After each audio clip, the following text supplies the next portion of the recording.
আজকে সকালে ওঠাতে আমি প্রচণ্ড চিন্তায় পড়ে গেছিলাম, ভাবছিলাম কী করব না করব। কারণ আজকে সকালে প্রচণ্ড পরিমাণে বৃষ্টি হয়েছে। তো আর জন্মদিন বলে কথা, আজকে তো বেরোতে হবে, একটু বাইরে পুজো দিতে যাব। তো ভাবছিলাম যে কী করব, যাবো কি যাবো না। এই ভাবতে ভাবতে তো আমি রেডি হয়ে নিলাম যে যাব বলে। তো তারপর আমরা সোজা চলে গেছিলাম মেট্রো স্টেশনে। কারণ মেট্রো স্টেশনে গিয়ে দেখি প্রচণ্ড পরিমাণে ভিড়, প্রচণ্ড। আমরা তো মেট্রো থেকে নেমে সোজা চলে এসেছি কালীঘাটে।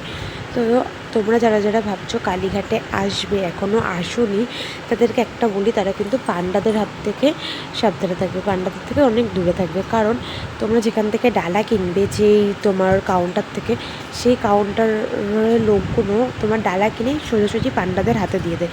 তো তোমরা তাদেরকে বলবে যে না, আমাদের হাতে দাও, আমরা কারোর কাছে দেবো না। আর তোমরা গিয়ে ভালো করে পুজো দেবে, কারণ পান্ডারা প্রচুর টাকা চায়। তো সব টাকা তো দেওয়া সম্ভব না তাদেরকে।